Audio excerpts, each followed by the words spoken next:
Hello and welcome to my channel. My name is Peter Abraham. I'm a second career registered nurse focused on advanced illness, specifically those that would qualify for either palliative care or hospice care. Those are two separate services.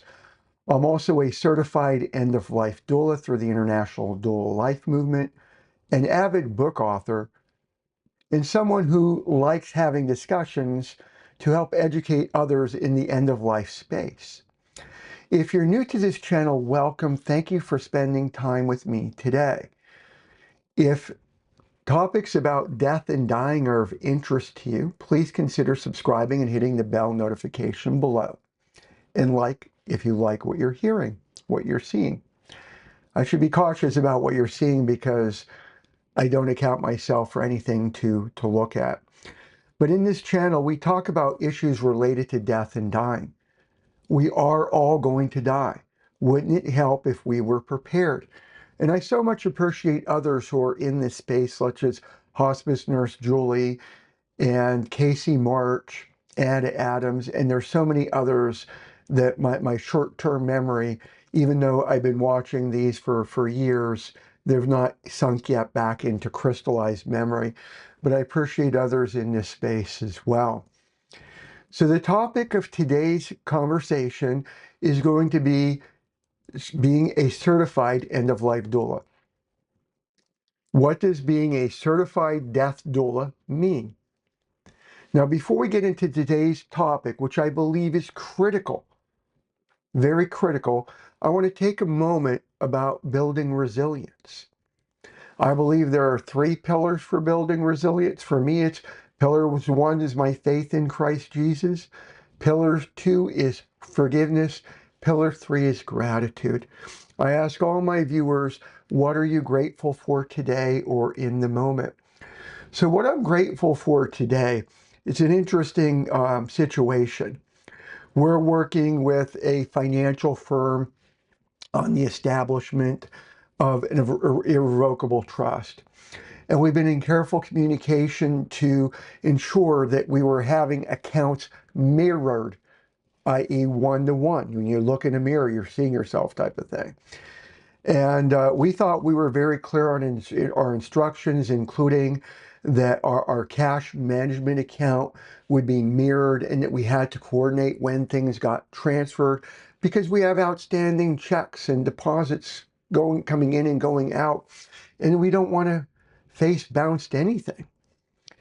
So I found out at the time of this filming that not only did they create only one account versus mirroring, they moved everything over without any communication. Peter, what are you grateful for?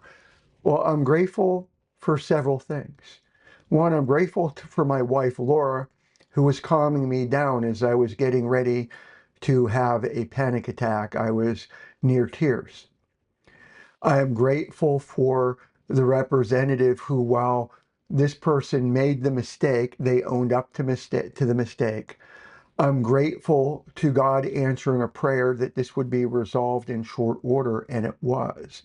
I share that in terms of not all prayers are answered immediately. Not all prayers are answered in the way that you would think. I can share you a story one day of a prayer that involved somebody who was an enemy from a point of view winning, even though all the paperwork was in my favor. But God worked it out for not only God's glory, but our family's benefit. So you can be grateful for those types of situations. So let's get into the topic of today's video, and I do want you to reflect on what are you grateful for. We need to, I believe, as an industry of end-of-life doulas, death doulas, grief coaches to a degree, if you're in the doula space, talk about what does certification mean and what it doesn't mean. Certification means that the person graduated from a school. The school that they graduated from could be one that they created. I was actually pondering that. My experience in hospice and palliative care is unique from several perspectives. I've written 21 books in that hospice space. And I was so grateful, by the way, another gratitude point. Shelley Henry from the Amity Group shared with me the other evening.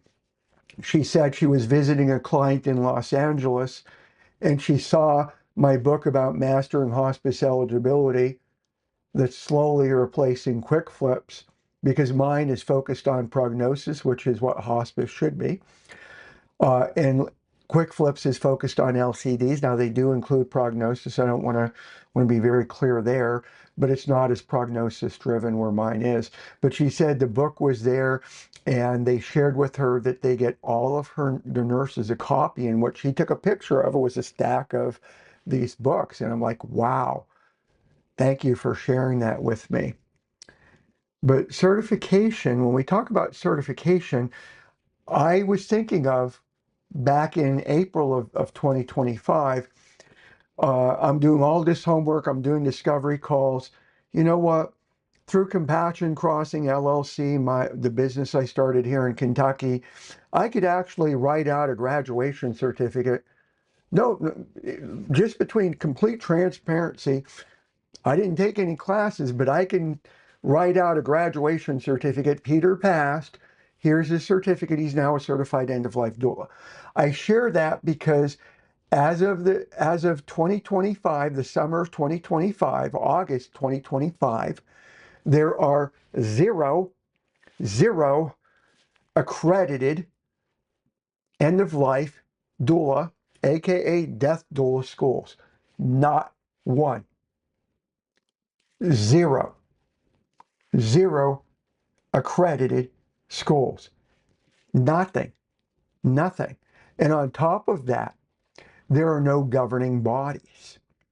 So in terms of understanding, what does it mean to have an accredited school or a governing body? An accredited school typically involves the governing body doing oversight. Like, are you teaching what you claim to teach? Is there a baseline level of quality, a floor, a floor that everyone has to meet so that if they graduate, if they pass your school, your course, your class, whatever nomenclature you want to use, that everyone graduating at the minimum, has the same level of quality at a minimum. And that is so crucial. So as a registered nurse, I graduated from Harrisburg Area Community College. They're an accredited school. So I was able to take my credits and transfer them to Capella when I went to get my bachelor's degree. And Capella University is an accredited school. There are governing bodies involved that look over them as to, are they teaching what they claim to teach? Is it the appropriate quality? Do they have the appropriate testing standards so that everyone graduating has the same minimum floor, whether they graduated, like for me from Capella, I did graduate with a 4.0, but whether you graduated with a 4.0 or a 3.0, your baseline is the same for everyone. And so here I graduated from Harrisburg Area Community College in December 2016. I took my nursing boards. That's a governing body. The exam, while computer driven, so it gets more difficult, the how to phrase, the harder, how to phrase, let me go back.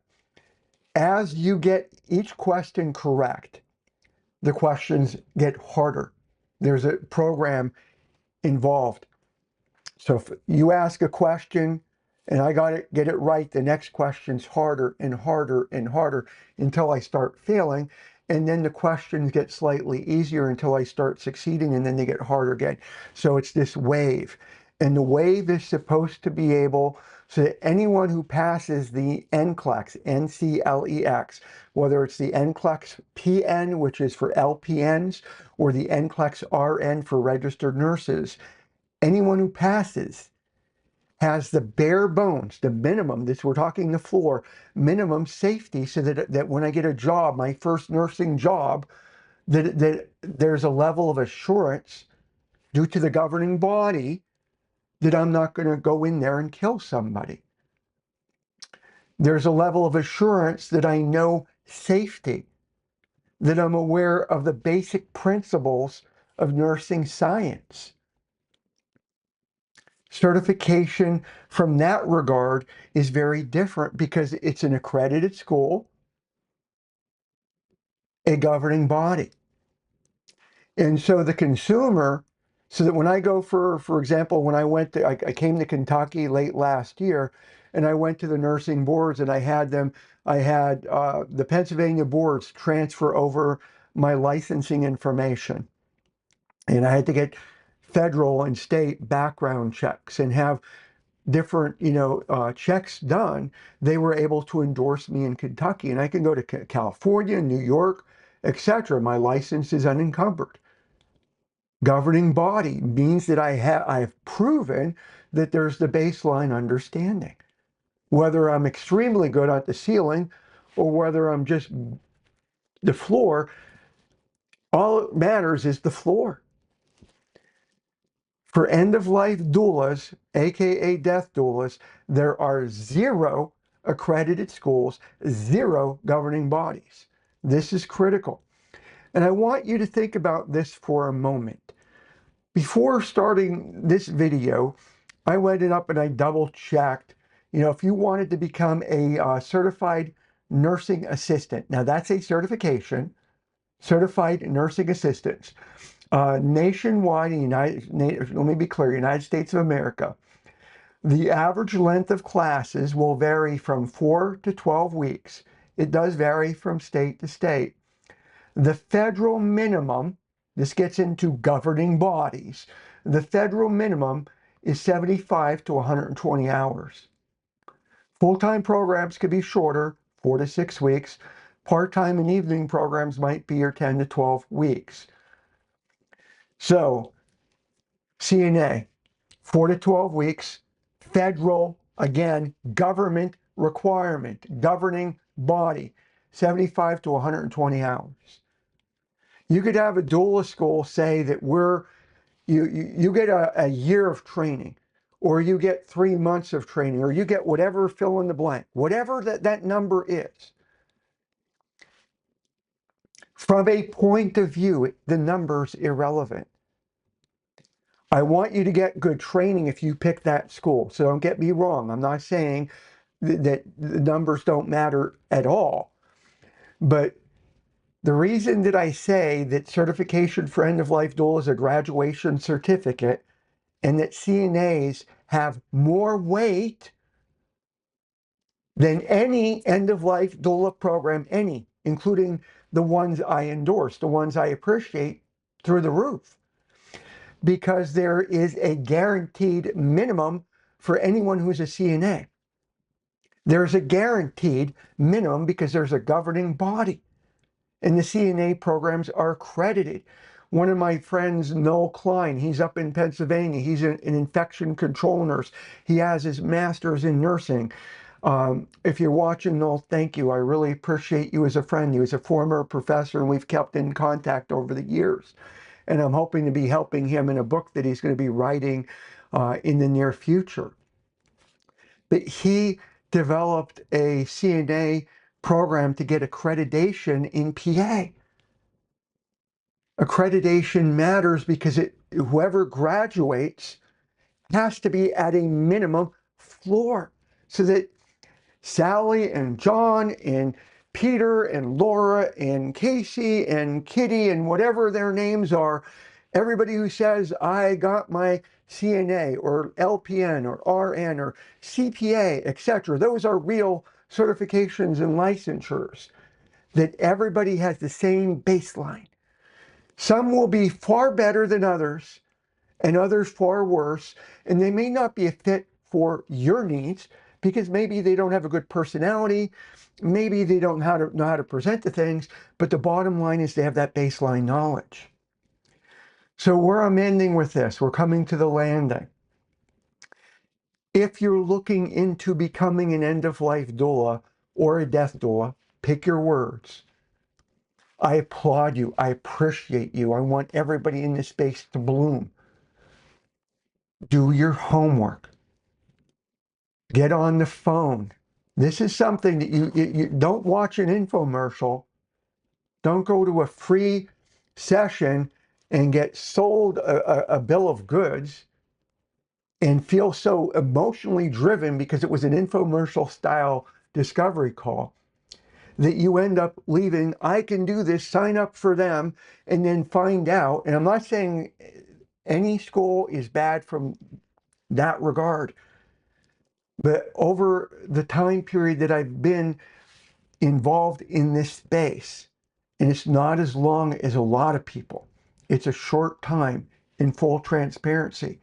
But in that short time, I continue to hear, I'm not prepared. I don't feel prepared. And nationwide, there are hospice agencies that while they cannot say a family can't have a doula. They cannot say that.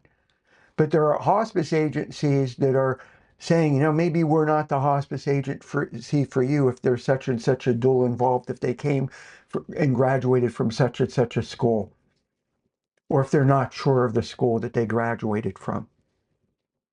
So it's very critical that you do your homework. You get on the phone with the founders, and they'll be very clear, that's not me. I'm not a founder of a doula school. I don't own and operate a doula school. I endorse a doula school. I feel good about certain other schools, but I, Peter Abraham, do not run a doula school. But you get on the phone with the founder, and you get on the phone with their executive members, and you ask for referrals. You want a few graduates spaced out apart for when they graduated, and you want a few who's taking classes now.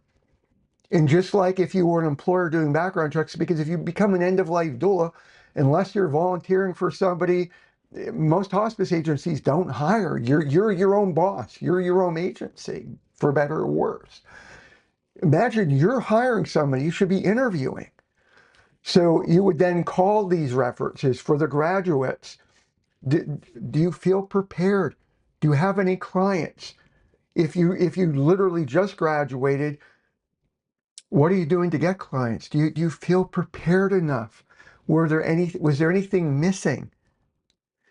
To those who are going to the program now, what do you like? What don't you like? If you were given a blank slate, would you do it all over again? And this is to both groups. Ask these critical questions.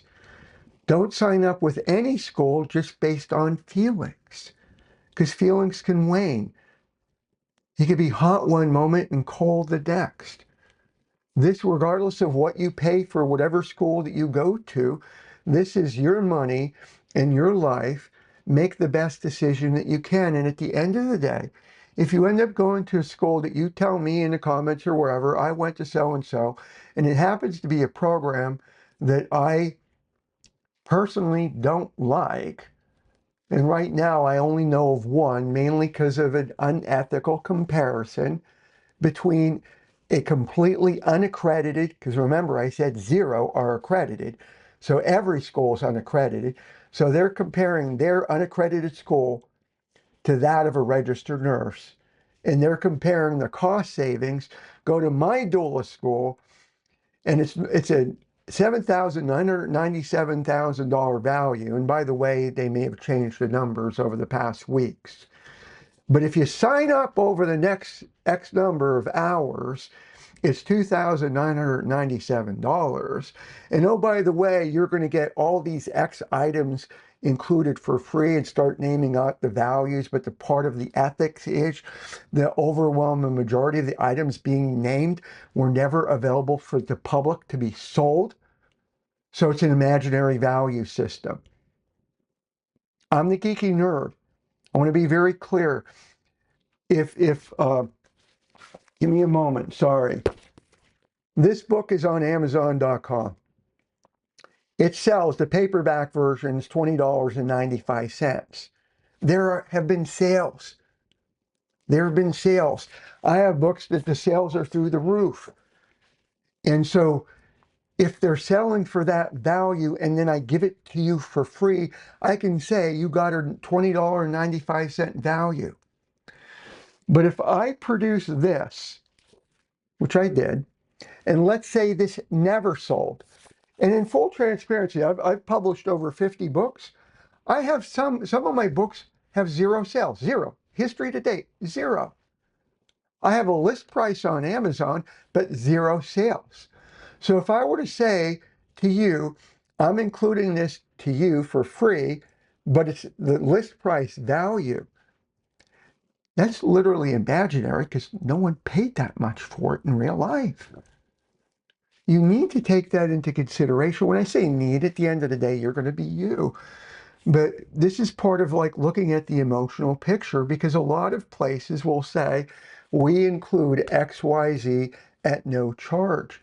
And it does have value. So I want to be crystal clear. I'm not saying there's zero value, but if it wasn't available to the public for a given price, the value that's being quoted is in their head, and it may or may not be worth what's in their head. Because obviously the books of mine that have never sold, and I'm talking about me, they're probably not worth that price. That's its own side note of why I didn't reprice them at this point in time. That's its own long discussion, and part of it's Amazon KDP for how they work with minimum pricing.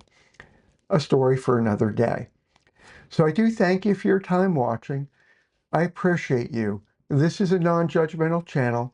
Subscribe, bell notification, like, comment, question. Thank you, and bye.